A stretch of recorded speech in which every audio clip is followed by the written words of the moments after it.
大家好，今日 exercise 56啊，past perfect。咁 past perfect 嘅格式咧係加 PP。past perfect 通常會同 simple past 一齊用，所以少少講解先。past perfect 一定要做個 simple past 必須要做個 simple past，simple past 係事情發生嘅時間好清楚嘛。一個例子搞掂。本身我係 brush my teeth，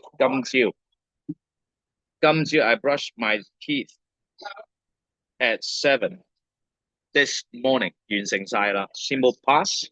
跟住 I went out at eight when 兩句子 full stop 兩個 verb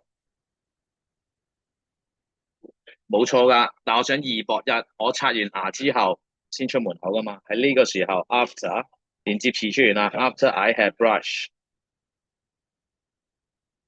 my teeth，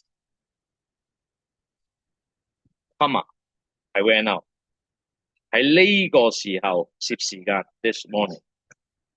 咁我點解要將第一個動作變吃加 PP 啊？因為我提醒啲讀者呢個動作係最先，呢個係方法一。方法二我可以唔用 after，但係個 logic 係冇變過，事情嘅事實係冇變過。喺我出門口之前，喺我出門口之前，喺我出門口之前，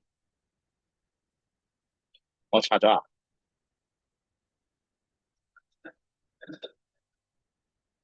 留意喺我出門口之前，我已經刷咗牙，個動作都係呢一個行 past perfect，冇改過。而家左右個次序 tenses 唔同咗，但係個件事嘅事實係冇改變，改咗第三個表達方法，就係、I went out this morning before 喺度出現，before I had 咦唔係喎，錯咗啲，before I brush 咦唔係 after I brush my teeth， 咦，sorry， 我都錯咗添。before 如果擺喺中間嘅時候係應該 I had brushed my teeth before I went out。留意我支筆，我出門口之前已經刷咗牙。past perfect 呢度有四個表達方法，留意個連接詞嘅擺位，開句就有一個 comma， 開句就有個 comma。如果係中間出現，就唔需要有 comma。但我再講多次，件事嘅本質係冇變過，我都係先刷牙出門口。但係調翻轉，我 after 亦都可以擺中間嘅，呢個第三嘅講法。如果 after 擺中間，咁應該係點啊？咁 I went out 係啊，我拍緊片嘅，我拍緊片。After I had brushed my teeth， 你要去判斷個 after 擺邊，before 擺邊，開頭定中間，個 cam 錄緊你。好啦，咁啊嚟咯。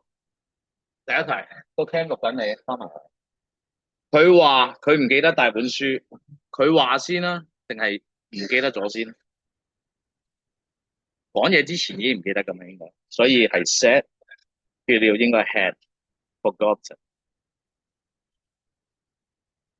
佢知道佢 make a mistake，咁佢知道佢已經犯咗錯啊嘛，所以係 simple past new， 跟住 had made。